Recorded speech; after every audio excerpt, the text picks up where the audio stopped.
When my insurance company denies a claim based on the services I receive from my doctor that both my doctor and I agreed on are essential to my well-being, they're saying, no, we don't acknowledge you as a human being.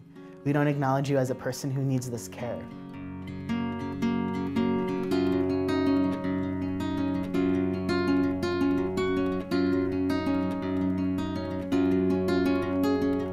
We need to get rid of that gender bias in our medical system and treat people as individuals with individual needs.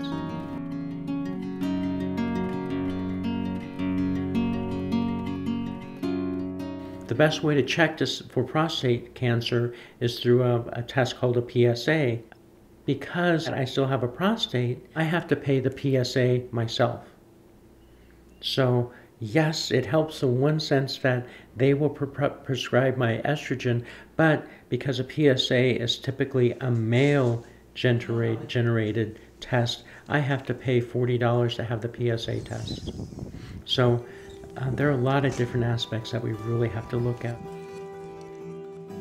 There's been a long history of discrimination within the healthcare system that creates barriers to people feeling safe and actually wanting to come into the healthcare system because of that fear of discrimination or past bad experiences.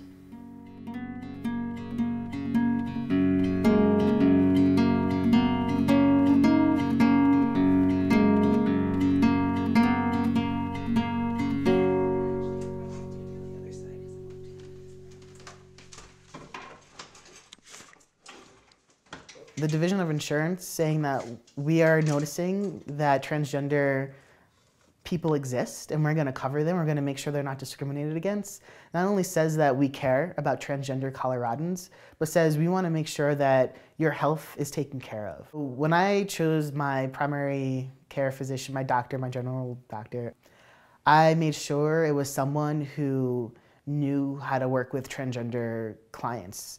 I asked my friends who they went to, and most of my friends, especially the transgender or genderqueer friends, said, I go to this doctor. So I chose her because of that. I used to live closer to her, but since my partner and I bought a house that's in Adams County, I now drive a half hour to go see her because I know that that drive will maintain my dignity when I'm with the doctor. And it's worth it to me to know that I'm going to a doctor who knows that when I have a cold, it's not because I'm transgender, or that when I have a flu, it's not because I'm on testosterone. And she will make sure that we're actually dealing with whatever sickness I have and not blaming it on my gender identity. Something as basic as acknowledging someone's preferred name and preferred choice of pronouns can go a long way in creating an environment that feels safe. I think there's a lot of things we have to look at and see what are gender specific that we have to open up to people of and I don't want to say both genders, of every gender.